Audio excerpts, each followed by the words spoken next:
In 560 something days, there will be fans in here with us. I'm Tom Moore. He's Tony Gerdeman. We're from BuckeyeScoop.com. Producer Kevin Noon behind the camera, working his magic. And man, oh man, Tony, I drove in this morning and I thought, you know what? I'm not going to go the way I'm supposed to go. I'm going to get off at Lane Avenue. I'm going to drive down Lane Avenue. And it was just so nice to see, even at 8 o'clock or whatever it was, tailgating lots filling up, fans in jerseys walking down the street. This is the first time since 2019 it has felt like a real, live, honest-to-goodness Ohio State football game. Last year, we'd drive through and you'd have to dodge the tumbleweeds. No more tumbleweeds. It's just people. Yeah, you take it in, you drive a little slower because you don't want to hit anybody, and then you can just soak it all in, and the smells and the sounds and the music. It's good to be back with everybody else. We got to be here last year, and it wasn't the same at all. No, definitely not. It was genuinely creepy the first game last year, where it felt like something out of one of those After People kind of TV shows, where it's just there's an Ohio State football game and all the tailgating lots are empty and there's no sounds and there's no smells and there's no sights, and it's this morning it was someone spilled beer. Oh man, I smell charcoal. It's oh man, it really is an Ohio State football Saturday. So that is very exciting. We'll probably share more stuff from inside the stadium a little later on, just because it's so nice to have people back. But we have to talk about some actual football stuff. This is Ohio State just released its availability report for the game. A couple interesting names not on here. No Seven Banks, no Cam Brown on here. And Josh Proctor listed as a game-time decision. I mean, you take this for what it's worth, but it seems like that's probably about as well as this could have gone for Ohio State. Yeah, just the fact that Proctor is a game-time decision, even if he can't go today, it tells me he won't be out long. But if he can go today, obviously he will, unless they decide maybe to hold him out a little bit, like maybe they did Seven Banks last week. But having Seven Banks and Cam Brown back, it'll be good to see how they do, how they get reintegrated into the defense, how the other corners, they played 4 corners last week, so what happens to those guys? We know Kerry Combs said that Denzel Burke would stay in the rotation. We'll see. It would be interesting to see if he starts this week again as well. And the other game-time decisions today, defensive tackle Drawn Cage and defensive back Jansen Dunn. Cage is someone who has been out since, I don't think we even saw him in camp. So this is game-time decision represents pretty significant progress for him as well, which is good news. The one piece of bad news on the availability report, center Harry Miller is out. If you listen to Ryan Day's answer when he was asked about Luke Whippler earlier in the week, you probably would have landed on that as he said, well, we've got a couple guys who could play there, but I'm sure, it was basically but I'm sure Luke will do a good job. Well, okay, I think you kind of gave away the game there. But yeah, other guys who are unavailable today, no real other surprises. Cameron Babb, Tyler Friday, Jacob James, Jalen Johnson, Trey LaRue, Mitchell Melton, Noah Potter, Ryan Smith, and Toby Wilson. Noah Potter may be new, but other than that, I don't think there's any other big surprises there. So that's about as well as that could have gone for Ohio State. On the other side of the ball, you got Kayvon Thibodeau for Oregon. He's kind of the big question for them on the injury front. That's going to be another probably game time decision. They'll get here about 10 o'clock, so we'll have a better sense when you see him coming off the bus and then coming out for warm-ups. Is he wearing shoulder pads? Is he going through full warm-ups, or is he just kind of standing there? We'll have a report from down on the field as soon as that happens. With Kayvon Thibodeau or without Kayvon Thibodeau, how much of a difference does that make in this game for Ohio State? How big of a difference do you think that makes in terms of Ohio State's ability with him at 100% versus 75% versus not playing? Well, and I said it earlier in the week, I think healthy, he's a 14-point swing because he probably ends up causing a turnover that leads to points. And then he also keeps you from scoring at least a touchdown. And if he's not 100%, maybe it's just a 7-point swing. Just his presence, you have to acknowledge him. So if he's not out there, then you can just do whatever you want. If he is out there, you have to operate with the understanding that he's going to be an impact. However, if he's 100%, you have to change everything. You have to be wary of him. You've got to double him. That makes things, that frees up linebackers to come in and stop the run. We saw it all the time with Chase Young, how offenses would gear stuff towards him, how he would just disrupt everything. They wouldn't be able to do stuff towards his side, so they'd just stay one side of the of the field, and Kayvon Thibodeau is the same thing. Although I don't think there's any way he's 100% in this game. But how good is he at 75% against Nick Petit-Frere and DeJuan Jones? I think that's going to be a matchup to watch all game long, assuming he plays. And he could be out there dressed, but as we saw with Seven Banks, doesn't mean you're going to play. Yeah, and Mario Cristobal had said earlier in the week, if he doesn't practice, he's not going to play. We don't know if he practiced. He made the trip. We know that. He was on Instagram posting that he was in Columbus, so he made the trip. But did he practice Thursday? Did he practice Friday? We don't know that. There were a couple other injury kind of rumors this week. Oregon linebacker Justin Flo was one of them. There was a rumor that he had broken his foot. We don't know the status of him yet. He'll be another person I'm looking for as soon as they come out of that tunnel to see. He did make the trip though as well, so. Yeah, and you would think that if you make the trip, guys who are absolutely not going to play are probably not making the trip because your travel roster is limited to 73 guys, I think, and you're not going to waste one of those spots on someone who's definitely not going to be able to play. So that is probably a good indication that was probably not a rumor that you need to follow through on, but we'll keep an eye out for him. The offensive line for Ohio State is an interesting challenge this week because this is, the Minnesota defensive line was not, it wasn't a great unit. They were fine. They were not, this is a much better unit. Probably even without Kayvon Thibodeau, this is a better unit than the Minnesota one was. But you have now, I think the assumption without Harry Miller is this is probably the same 5 guys in the same 5 spots this week now. All 5 guys, that was the first time they were starting in those spots ever last week. All 5 guys. So that's pretty crazy that they had as good a game as they did. How, with or without Kayvon Thibodeau, what are you expecting out of the Ohio State line this week? I assume it's going to be better because it's, the game 1 to game 2 thing. It almost, it almost has to be better. Well, we'll see because Oregon's going to throw some blitzes at them that they're going to have to deal with. They're going to have to pick up. They will have to recognize. And, these guys are all very talented. But like you said, these are all new spots. They practiced there in fall camp, but they're going to be seeing different guys come at them. Very talented defensive line, a different kind of defensive line, as Ryan Day said. It's basically a 3-4 where you, where you've got a nose tackle right over Luke Whippler, so that'll be new for Luke and see how he handles that. He had a couple of bad snaps last week. He knows that, and he knows that the challenge is going to be different this week for him. But then how do they pick up the blitzes, and how do they keep linebackers out of the backfield, and the communication that they need? I think there's a bunch of different challenges, and if this is the best offensive line in the Big Ten, I assume they're still going to be able to run the ball. But how many negative plays does the Oregon defense cause that maybe collapses a drive before it gets started or turns a 2nd and 6 into a 3rd and 9, something like that can really just change the game for Oregon's defense and set the Ohio State offense back a little bit? How much can they run the ball is one question. Who is going to be running the ball is another question. It feels like the answer to that's going to be a little different this week than it was last week. Ryan Day talked about kind of collapsing that running back rotation a little bit. Last week there were 4 guys. None of them had more than 9 carries. Travion Henderson had a huge play in the passing game, but only had 2 carries on the ground. I would guess you're going to get, Mayan Williams with 15 or so carries, Travion Henderson with 10 to 12 kind of carries, Master Teague with 5 or 6 maybe, something like that. Does that sound kind of like what you're expecting? Because it sounds like they're trying to collapse that rotation a little bit, and you're probably using those top 2 guys a little more. I think when you're breaking the carries down, I agree with you about Mayan Williams and Travion Henderson having the bulk through the first 3 quarters, but I could see if Ohio State's up 21 points or something that Master T gets 10 or 12 in the 4th quarter alone and maybe even leads everybody in carries just because of the opportunities that he could have closing out the game, which is something he excelled at in 2019. So we'll see how that goes. But, I would be pretty shocked if it's not Mayan Williams getting a bunch of carries relative, and then you've got to get Travion Henderson more touches. 15 yards and 2 carries, so 7.5 yards of rush last week. It's not a big sample size, but you saw, he's also averaging, Tom, 70 yards a catch. Is that good? It's not too bad.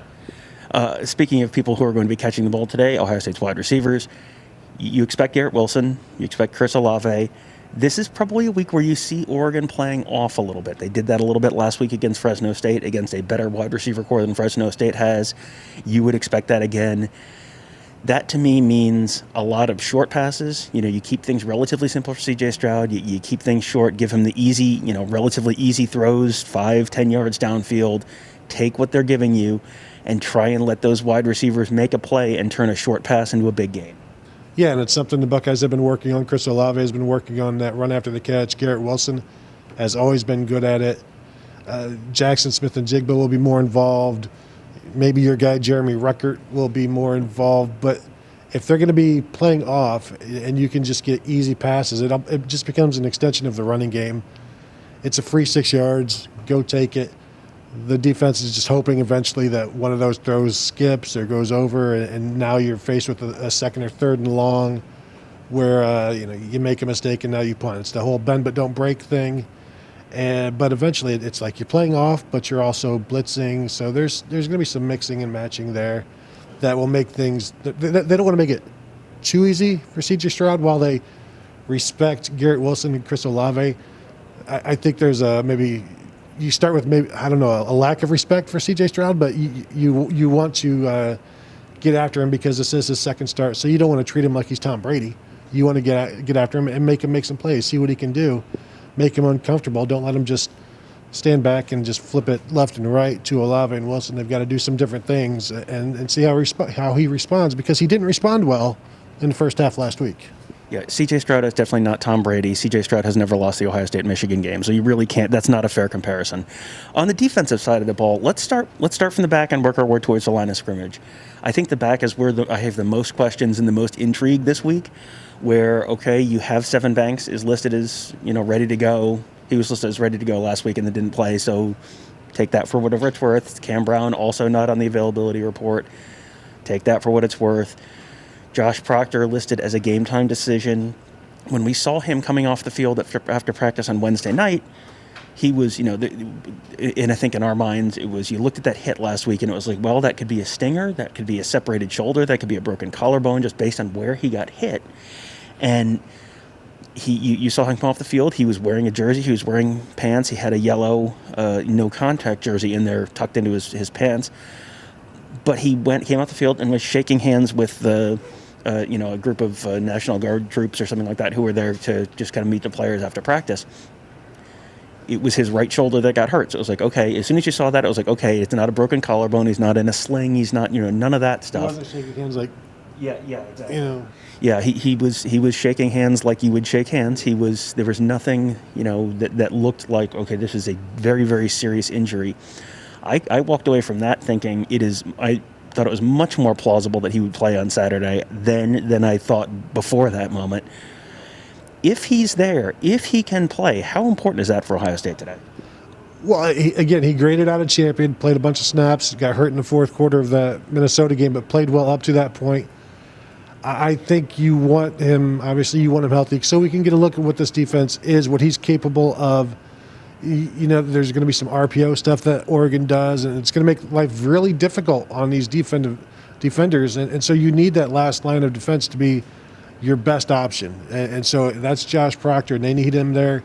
They need him to tackle. But also, it's kind of like the Kayvon Thibodeau thing. If you're 75% and the guy behind you is better than you at 100%, are you hurting your team by putting somebody out there who's not 100%? Especially with these guys who can take it a distance after a catch. Do you go with Bryson Shaw, who is healthy, and maybe Josh Proctor will be well enough to play at this point. And really, it's not his legs, it's a shoulder. So maybe it doesn't impact his ability to cover ground and secure the tackle. But I guess if he starts missing a couple of tackles, or the guys break the tackles, then maybe it's an indication that he's not quite ready. But also, if he wasn't ready, they wouldn't put him out there. The corners are another very interesting spot, because you've got a bunch of guys who played last week and did a reasonably good job. I think you could pick at some things that didn't go perfectly, but for a bunch of guys making their first career starts or getting their first real career playing time, that was a pretty solid performance overall. Now you potentially add Sevyn Banks and Cam Brown back into that mix. Obviously, having your sort of nominal number one guys back obviously helps a lot. But when you're facing a team like Oregon that's going to be running a lot of tempo today, it seems like having a lot of depth that's now played a little bit is something that might end up being a big difference in the second half of this game. So you don't have Seven Banks and Cam Brown having to play 60 snaps. Assuming they're playing, you don't have to play 60, 70 snaps, over and over and over again if Oregon's going 9 seconds between snaps. It is pretty crazy that Ryan Watts was the most experienced corner last week, and I think he may have played all of 16 snaps on defense. And it was him and Denzel Burke. Obviously, Burke, being a true freshman, had never played. Legend Cavazos was hurt last year. Demario McCall has always been a running back or a receiver. So a very inexperienced group that played as well as you could hope for a group like that averaged 3 total snaps between them, basically, on defense. So I think they played well. Now you bring in Cam Brown and Seven Banks, who are the presumed starters. And so anytime you've raised a level up, I think that's good. And then you do have guys that you've seen on film now that you do have more trust in. And whether it's Matt Barnes or Kerry Combs sending, whoever sends in the corners and makes that rotation, they know they have a better idea that, okay, Ryan Watts can hold up, Legend Cavazos can hold up. And the way they've talked about Demario McCall all fall camp and even in the spring has been impressive. And then, of course, Denzel Burke being the first true freshman corner to start a season opener in maybe almost 30 years or 40 years is impressive in its own right. So I think they just have a much better understanding of what they have. We knew coming in they were going to have more options. Now they know more about those options, and I wouldn't be shocked to see them playing 4 corners today.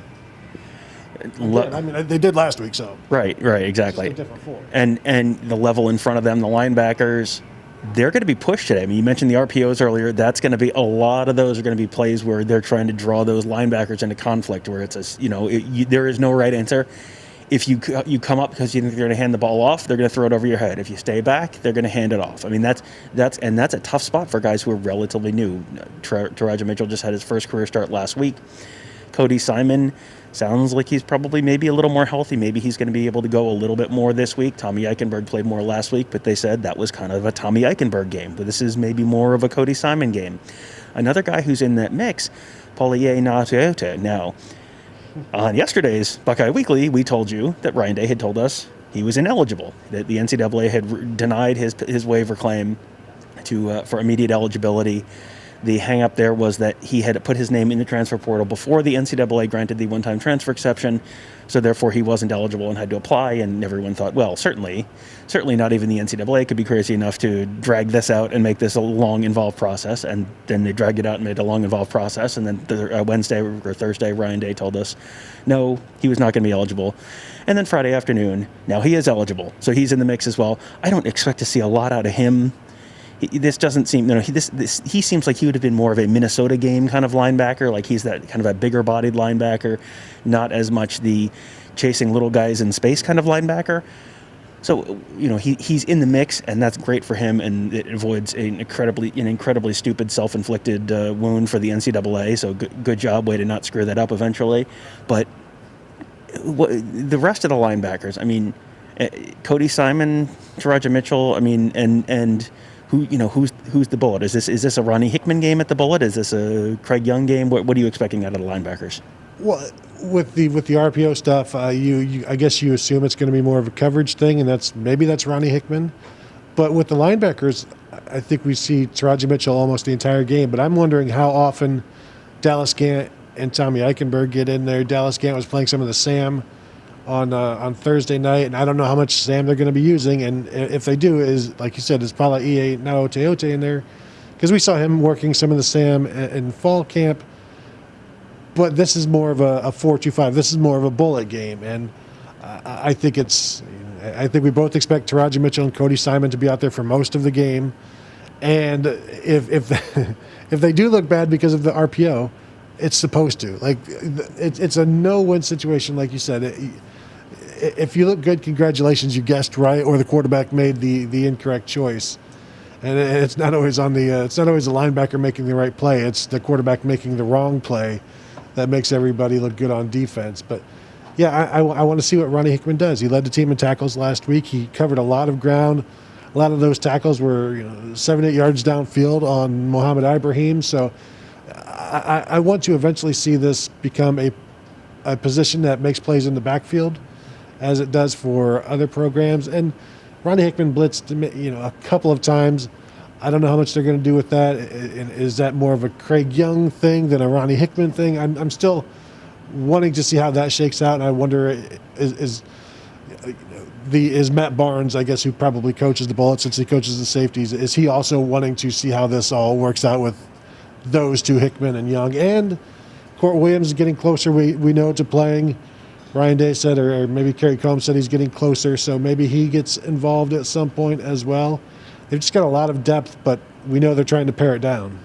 All right, and then we'll touch on the defensive line, and then we're going to go to questions. So producer Kevin will be lining up your questions. If you do have questions, feel free to ask them in the chat function on YouTube, and we will answer as many of those as we can get through in the next, 45 minutes or half hour or whatever we have left.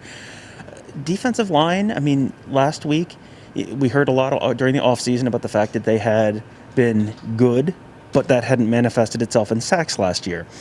They got a lot of pressures, but didn't actually get home a lot, and that was something they were really focused on getting better at. Last week they had 2 sacks. One was a Cody Simon coming right up the middle, and one was Zach Harrison coming off the edge on that strip sack and the forced fumble that led to Haskell Garrett's touchdown. Is this a week that you think that they can take another step and exceed that 2 sacks? What are you expecting from the Ohio State? This is a veteran Oregon offensive line, but it's not necessarily a dominant Oregon offensive line. Is this a week that you think maybe they could take that next step and get into the quarterback in the way that they've been talking about for so long? Yeah, I also think it depends on how the coverage that Ohio State is playing in terms of is Oregon just trying to get rid of the ball as quickly as possible, and are they being allowed to do that by some off coverage? We know every time Ohio State plays anybody, the quarterbacks are getting rid of the ball quickly because they know they can't hold it for long. So the offense is designed to try to mitigate that pass rush. But I think Fresno State got Anthony Brown 3 times last week. So if Fresno State can do it, even though it's different priorities when it's Fresno State and Ohio State. But yeah, Zach Harrison getting involved. Tyreek Smith, I still remember him complaining to the refs about how much he was getting held. We know they can get some rush from the interior from Teron Vincent, Haskell Garrett. What happens when Anthony Brown escapes? Because he will. Can they keep him contained? Will one guy chase him into another? Will there be a linebacker there to clean him up behind the line of scrimmage? Or will he be able to, maybe Ohio State gets a bunch of pass rush, but Anthony Brown is able to escape it and create something out of nothing. I think, he's the quarterback, so he's the key, but can Ohio State keep him from reaching the line of scrimmage when he's scrambling? I think will decide ultimately how successful Oregon's offense is going to be. That's going to be something to watch. He is a very elusive and explosive runner. I mean, you saw he had a 30-something yard touchdown last week on a rush that was like a, wow, that guy's faster than I thought he was kind of play. That's going to be important. You want to get good pass rush. You don't want those defensive ends getting behind the quarterback. That's when you get, this spot that this quarterback can kind of squirt out and pick up a nice gain on a play where it looks like you might be in trouble. He's a guy that you almost want to keep in the pocket. And you have to be a little cautious with your pass rush. So does that slow them down? Does that slow Zach Harrison, Tyreek Smith, Jack Sawyer down? Before we get to questions, just want to address the masks, which I'm sure there are questions about. Yes, there's nodding behind the camera. I have guessed correctly. The rules in Ohio Stadium this year are if you are outdoors, you do not need to wear a mask. If you are indoors, so that is basically restrooms, the Huntington suite level, and the press box, you do need to wear a mask because those are indoor spaces. That's the distinction that they draw. So those are the rules that we are following. So while I'm out on the field during the game and no one on the field is going to have to wear a mask, you obviously can if you want to. Sitting in the Stadium Bowl, you can if you want to, but you don't have to. Indoors, you do have to wear a mask. So that's just where the rules are this year. So that's the rules we'll be following all year until they change. All right, producer Kevin, what questions do we have? First one we have is See the Green Man. Over under, Trevion Henderson has 15 rushing touches. I'm going under. I think that's a lot. I think 15 would be a good number for Mayan Williams. Plus, Trevion Henderson, 15 carries, that's 60 yards a carry. That's a lot. I mean, he's just not going to get that many opportunities because he's going to keep scoring. Yeah, that's probably a little higher than I would have expected. I think when I was going through, I kind of said like 15 for Mayan Williams, like 10 to 12 for Travion Henderson, something like that. That's probably about right because you're gonna have some Master Teague carries. You're gonna probably have C.J. Stroud carrying the ball a little bit. They're gonna be throwing the ball a bunch. So that does, even if you have 60 snaps, it's probably 25 or 30 passes, 15. 10 and 5, something like that in the carries. But if he does have 15 carries, I'm thinking like 125, 130 yards because there's going to be something in there. Yeah, if Travion Henderson has 15 carries, it has probably been a very good day for Ohio State, would be my guess. Yeah, we have Ed Rogers making a statement, but I'll get your guys' thought on this. He says that we need to blitz this very average quarterback incessantly. Okay. Yeah, I mean, you're going to want to get pressure on him, but you're going to want to get responsible pressure on him. I think your concern at that point is not that he's going to burn you with a pass. Your concern at that point is if you're bringing a lot of pressure, is he able to get out and make a play with his legs? Because you're right, he is not a fantastic passer by any means. I think Oregon was kind of maybe hoping he was not their starting quarterback this year, that someone else would step up and be able to replace him, and it just didn't quite happen. That I think I don't expect a big day from Anthony Brown. He was basically 50% or something like that against Fresno State for 170 something, 180 something yards. Not an overwhelming passing game by any means. This should be a game where Ohio State, if they can stay in their rush lanes, you don't want to get over aggressive. You've got some younger guys, who are potentially playing in their first or second starts. You have to kind of stay within yourself, not try and do too much, not try and get too aggressive. But yeah, I mean, I think they always want to try and get pressure with that front four and not have to bring the additional pressure. But if they're not getting home with the front four, yeah, I think you're going to see some blitzes. I blitz him up the middle, chase him right into a defensive end, and then it's like the Velociraptors, plotting against the hunters. You just chase them one way into another Velociraptor. It's just watch movies and you understand how football works. Brandon Stanley asks, who comes in if Stroud's shoulder is an issue? Because there have been some rumors out there that maybe he's not 100%. Yeah, so this week Ryan Day was asked who the backup quarterback was. He goes, it's too close to, who's to say? The answer is Kyle McCord. So Kyle McCord would be the one who comes in if Stroud is not able to go. It may be too close to call, but also it's Kyle McCord. So if C.J. Stroud goes out, it will be Kyle McCord. I think it also could be Kyle McCord. Big if true. Yeah, I agree on that one. Jordan Hunter chimed in earlier and said, much love from Scotland. Do you think that Sevyn Banks will be limited this game because they don't want him to re-injure? Yeah, I think that will also help with the rotation. But if he's a threat to re-injure himself, then I think they would also hold him out. And so I think they could have played last week, is I believe what Ryan Day said. Like if they needed him in an emergency situation, they could have played him, but because they were doing okay with what they had, they held him out. I think he's good to go, and I think you play him. And if there's something happens, then yeah. But I'm expecting full go from Sevyn Banks, or else he'd be on the list somewhere. Yeah, that's my expectation as well. I mean, I think they said 90% last week. So, if he was able to go last week with another week of healing, assuming he hasn't re-aggravated anything, you would assume he'd be good to go. It's an interesting question. If this week was Akron and next week was Oregon, would he play against Akron? Maybe you sit him out an extra week at that point. But if he does re-aggravate something this week, you've got Tulsa and then Akron and then Rutgers and then Maryland to kind of heal up again before you have another challenge. Well, remember 2014 at Michigan State when Garyon Conley started for Eli Apple, because Eli Apple was kind of a game-time decision being held out. Garyon Conley gives up a bunch of catches in the first quarter. Eli Apple goes in the game. Everybody he plays well, and Ohio State goes on to win that game comfortably. But, they try to be cautious at first, but sometimes you got to go. I mean, this is, as we've all learned over the last year, life is all about balancing risk and risk and reward. So, yeah, my expectation is he's going to be good enough to go. And if they're up by a bunch in the second half, maybe you pull him to keep him fresh and protect him a little bit. But yeah, I expect to see him. Gopher fan jumps in and says, Buckeyes better take care of business. Go Big Ten. SEC. No, I would agree with the Gopher fan. Ohio State does need to take care of business. I believe they need to win this game, Tom. It's not good to lose a game, but especially the big non-conference games. This is where you sort of stake your claim. Ohio State is supposed to win the Big Ten, so if they do that, whatever. But if you beat Oregon and then Oregon continues to win, you've got maybe a top 10 win on your schedule. That helps when the committee is looking at two teams, and if you've got the best win between the two teams, that is something that they take into account. So, yeah, it's been a strong opening for the Big Ten. You've got Ohio State against Oregon today. Michigan, if they can do what they did do against Washington. Iowa, if Iowa can beat Iowa State, it's an opportunity for the Big Ten to shut a lot of people up.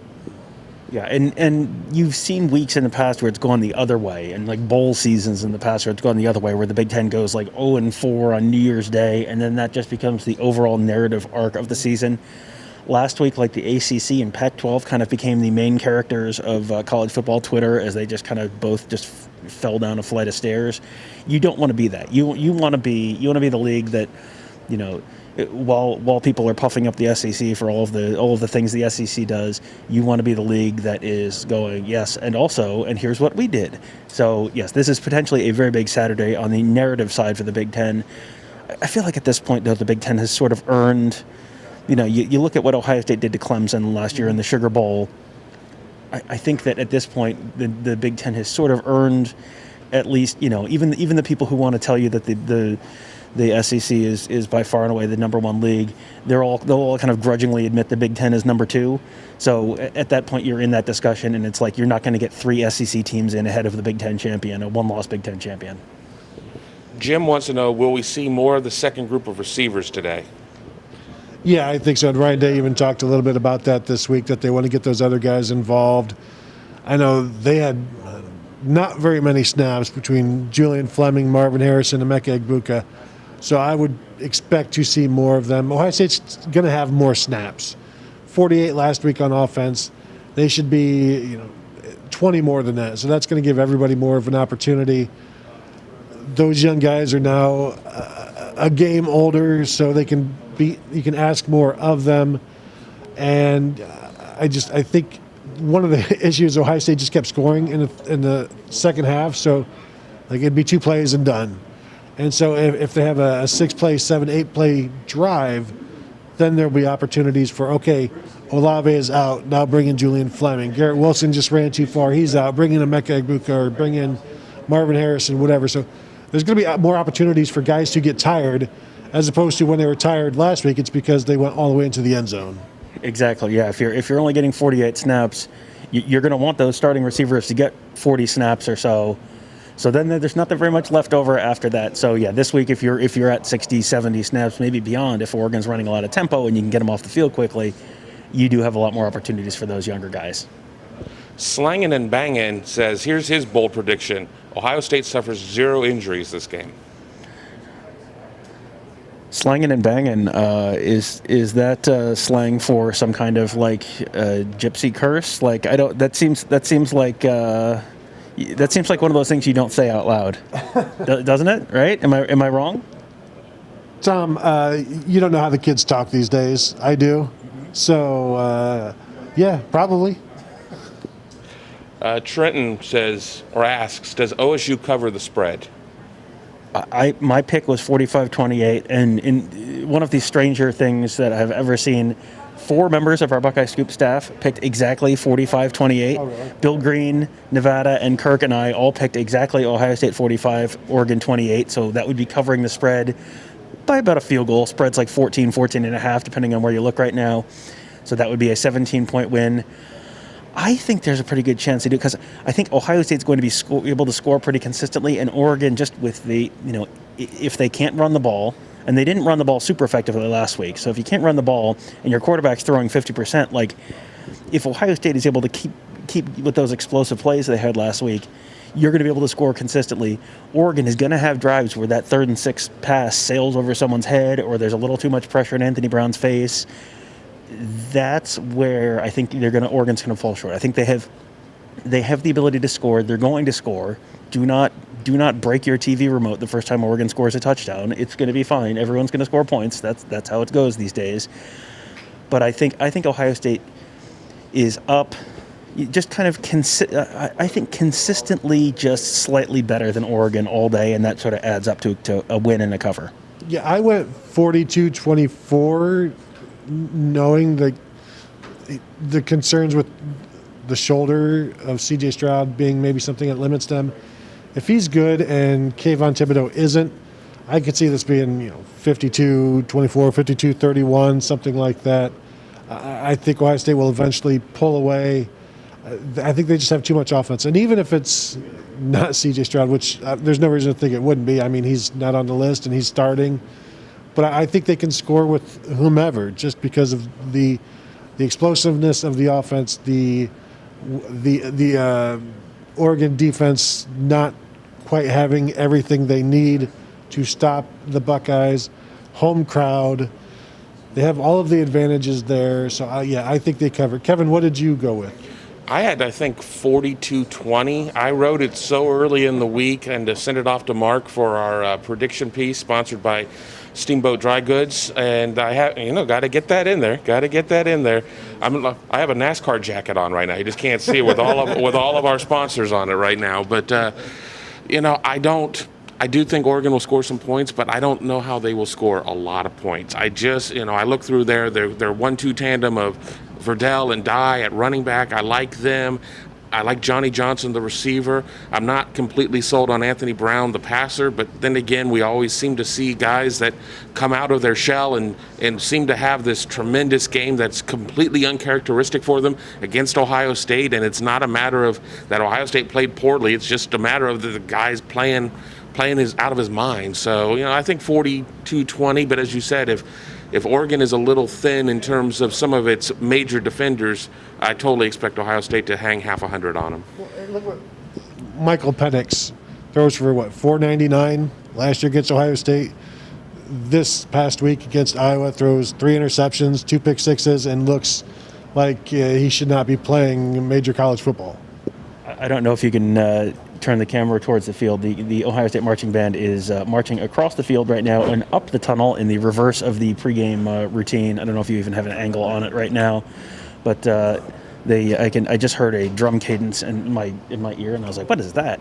Yeah, sorry, I'm asking you to do a lot. You're asking me to do a lot here right now. Sorry. Trying to delete it. Yeah, they are marching through there. Just another little taste of like, hey, it's a normal game day again. How about that? There's all the stuff that you've come to know and love about Ohio State football is all back all at one time, and what a delight that is. They're heading up the tunnel right now. They are going over to Skull Session, which starts in about 20 minutes. And so in 20 minutes, Skull Session will start. The Ohio State team will walk through the. Kevin hates me right now. You can't see it, but he has murder in his eyes. I do. I really do. The team will come through Skull Session 2 hours before the game at St. John, then come over here. I may make Kevin, as soon as the team starts walking out the tunnel, which will be right towards the end of the show, I may make him do that again just for spite. And while you're doing that, I'll ask him. All right, next question. Exactly. Well, we only have 33% left on battery on here, so maybe I'll survive. Taking this back to a much more, thoughtful and serious tone. Steve Temple, go Bucks, never forget 9/11. Yeah, we all remember where we were when we heard and when we saw. And this is, there will be some things going on today to remember that. I know just that day we all have our, and then being an anniversary of it, well, I think we'll all take time to reflect on it in our own ways because we were all impacted by it differently, even here in Ohio. And I know people are still impacted by it today in terms of those who were there, those who were helped, those who helped, those who are still trying to keep their benefits from helping. And it's just one of those days that, it's unfortunate every generation has one of those days. And I think for all of us, that was that day.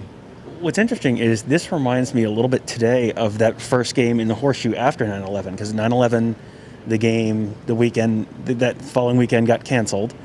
And then the weekend after that, Ohio State went out to the Rose Bowl to play UCLA, lost 13-6 in a terrible, terrible, terrible game, and then came home and then played Northwestern. Northwestern was the first home game after 9/11. It was a night game, and it was just, I remember being in the stadium that night, and it was just like, it's so nice to be back here, and it feels a little bit more normal. That's kind of the vibe today, too, for a whole different reason. But it's nice to be back in the stadium and around people. And it was the same thing. It was like that was like a week where kind of no one went anywhere. And, all the flights stopped and all that kind of stuff. And it took a little while to get back to normal. This has obviously been quite a lot longer than a week, the last year and change. But it is nice. It's just nice to be back around people and doing stuff that feels a little bit more normal now. People aren't taking this for granted right now. Being able to do this, be out here. People got here early, and they've been enjoying themselves. Hopefully they start to arrive into the stadium early because of some of the new procedures. Things might take a little bit longer. So if you are planning on getting to the game, you might want to get on your way. Yeah, there's some. If you're parking out on the West Campus, there's a bunch of construction, so that might take a little longer. They have metal detectors going into the stadium now, so getting into the stadium may take a little longer. So I am expecting a late arriving crowd because people will not have mentally adjusted for that yet. So if you are coming to the game, get here early. Frosty Mug says, Oregon fan, just wanted to say how much I've enjoyed this show over the past few months. The best reporters in the biz cover Ohio State. Props. Oh, well, thank you very much, Frosty Mug. That's very nice of you. Yeah. It's this is a game that we've been looking forward to for a long time. This is one, when this series got put on the schedule, it was like, yes. Like, Oregon's one of those places I have wanted to go see a game for a long, long, long time. And it was a real bummer to not get to go out there last year. I think they're still talking about rescheduling this, or did they reschedule it already? There's a home and home for like 2036 or something. Yeah. So when I'm 752 years old, I'll finally get to go out to Eugene. Yeah, that was one that was a real bummer that we didn't get to go last year. But I'm really looking forward to seeing this game today. It is a big time game between two teams that are probably going to win a whole bunch of football games this year. And we've seen a handful of Oregon fans out here enjoying. Like, I've seen a lot of one Buckeye fan, one Oregon fan, like friends enjoying this game. It's a very, I don't know, it's not a brotherly rivalry because I don't know the connection of Oregon and Ohio State, cousinly, I don't know, neighborly, who knows. It's good to see that. It's not been a lot of Oregon fans, but it's good to see some here. Cousinly rivalries seem like more of an SEC thing. This is more, neighborly maybe. Yeah. Well, unless those cousins are kissing or something. I don't know. No rivalries with the cousins. Yes. Comfortably numb. How many targeting calls today? Over, under? Well, and that was something that I felt like I neglected to put in my predictions because somebody's getting thrown out. Taraja Mitchell is my betting favorite if we were to bet on such things. Although, how refs kind of do makeup calls. I wonder if there's going to be a makeup call on Lathan Ransom for not getting tossed last week. But I fully expect at least one Buckeye to get called for targeting this week. Last week before the game, I was down on the field and tweeted out, that everyone seemed so happy and excited to be there, but like no one was more excited and more amped up than Taraja Mitchell. And then like whatever it was, 3-4 plays in the game, he gets flagged for targeting. It was like, oh no, that's not how that was supposed to go at all. So yeah, he did get to stay in the game, but yeah, that was. I mean, this is going to be a big adrenaline game. Ryan Day talked about, you have to play with emotion, but not let emotion play with you. That's one of the ways you can have emotion play with you. If you are a little too excited to have fans in the stands playing this game against, with the number 11 team in the country, like this is the biggest game that a lot of these guys have started in. And, for these first-time starters, first time playing in front of a full stadium for a lot of these guys, you're going to have someone who tries to do a little too much because he's a little too excited today. You hope that turns into good play and not, people trying too hard or people. This is one of those games where you worry about guys overrunning plays, guys, like I said earlier, defensive ends getting too far downfield and giving quarterbacks a lane to run through. You have to play with emotion, but you have to play under control. Well, and the RPOs sometimes lend themselves to receivers getting debacled. And so I could see something there. What about Josh Proctor trying to protect his shoulder, leads with his helmet? Yeah, don't lead with your helmet, kids. Let's see what you hit. Jordan Kapler asks, what score would really impress you? And he even opens the question up to me as well. Like a 52-10 type of thing? Like anything where they hold Oregon like under like 14 points or under, I think would be impressive. And that whatever they score on offense, Ohio State, doesn't really matter. If it's 27-14, I'd be impressed by the defense. I know they can score. Like if the defense holds Oregon down to 14 points or less, that would be really, really impressive for me. Yeah, if a strong defensive performance would tell me a lot more about the potential of this team than just about anything else. But if they, if this is 60-something to 30-something, then that's pretty impressive too. If they win this by more than 3 scores, so 25 or more points, that would be like a wow to me. That's one that you assume everyone's probably watching this, but that's one of those that you see that score go by on the ticker later in the day, and it's like, whoa, that's okay. So this is one of those Ohio State teams. Yeah, like when it's 62-39, you don't necessarily see the 39 so much. Mm-hmm.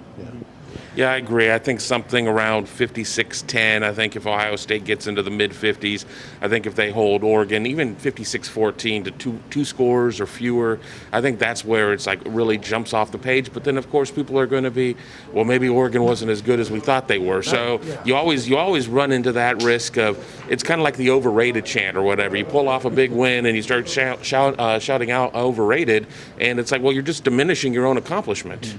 Yeah, and for people who are just like logged on to like 13 seconds ago, those are not actual score predictions. The question was, what would be a really impressive win for Ohio State today? I mean, frankly, the answer is if they win by 1 point, that's a big win for them. It's not necessarily a wow win, but that's a big win. If Ohio State is 2-0 after this week, those are 2 of their probably 5 toughest regular season games in the rearview mirror at the end of this game. If they're 2-0, they're in pretty good shape. And then at that point, it's just style points after that. The battery is starting to wane on this computer, so let's go 2 more. Does that sound good? All right, let me go through. Chip, Ohio says, do you expect man defense with a linebacker mirroring Brown? And if so, which linebacker? I think you change it up now. Ohio State definitely prefers man, but with what Oregon does, you got to mix it up a little bit and mix things up for Anthony Brown, because like we said, he's not the best quarterback they've got. So if you continue to show him the same thing, then that might not be what you want to do. So yeah, I'm interested to see. I know sometimes we've seen the zone will just drop back and let stuff happen in front of them, and then you clean it up. So I think they're going to do multiple things, and then you find out what you're good at, and then you focus more on that. I'm interested to see how much man they do with the bullet covering the tight end, covering a slot, this, that, and really what else does Oregon do to dictate what Ohio State has to do? All right, one more. One more. Deplorable basket piper. What happened to the number 36 Mike linebacker tradition? Well, yeah, they need to get back to that. I know Kayvon Pope has 36. I think I don't even know if people remember it anymore. It's been so long. And really, Brian Roll was probably the last starter to wear the number. And even when he was a starter, people thought, he's not as good as Ohio State middle linebacker should be. Although now you look back and you're like, man, I wish Ohio State had a starting middle linebacker that was as good as Brian Roll. So really the tradition of the position has dropped a little bit, let alone the number of it. Well, and that's a little bit of a function of how the game of football is being played now. You don't have the middle linebacker getting 29 tackles like Chris Spielman had against Michigan in 1986, right? That's not really how the game is played anymore. So you'll have the middle linebacker games where it's, Tough Borling against Army having 1 million tackles. There aren't that many teams like Army anymore. So yeah, that's a little bit of a shift of the game of football overall. But yeah, I mean that would be a cool tradition to sort of reintroduce. They obviously are not opposed to that with the introduction of the Block O jersey. So that's something that they're looking at and doing in different ways. But yeah, that would be an interesting one to reintroduce. But how much is Ryan Day up to speed on Chris Spielman? Ryan Day was relatively young when Chris Spielman was playing, and he lived in New Hampshire, so I'm not sure he really remembers Chris Spielman as a Buckeye the way a lot of people here do. Plus, the problem with 36 is it's not a single-digit number. Kids these days love those single-digit numbers. I do like the fact that Travion Henderson is wearing a running back number 32. I think more running backs should wear running back numbers. Mayan Williams does as well. So props to those two guys, and also Master Teague. All right, so thank you guys all for joining us. That was a very fun run through the pregame and a look ahead at the game today. We are going to have full coverage at BuckeyeScoop.com. The team will be coming into the Horseshoe in about 10 minutes. I'm going to hustle down to the field, see if I can get some pictures of the team walking in. We'll have those posted at BuckeyeScoop.com. We're going to have full team coverage all day long. After the game, we'll have coverage of we'll have live stream of the post-game interviews with Brian Day and the players.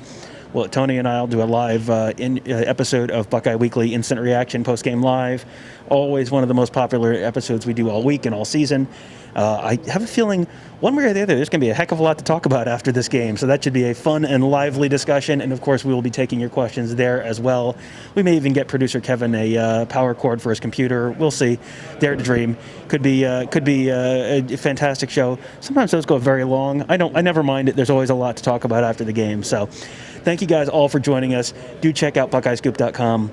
Fantastic community, fantastic team of insiders, providing you content you just can't get anywhere else. Sign up today at BuckeyeScoop.com. And while you're on YouTube, hit that little bell. Subscribe to our channel right now so that way you get notified when we do our post-game instant reaction show. Those are, as I said, always fun. You don't want to miss those. We'll be streaming those post-game interviews as well. So subscribe to that channel so you get notified, and then you never miss a thing from our wonderful team of insiders. Thank you guys all for joining us. Have a great day. We will see you after the game.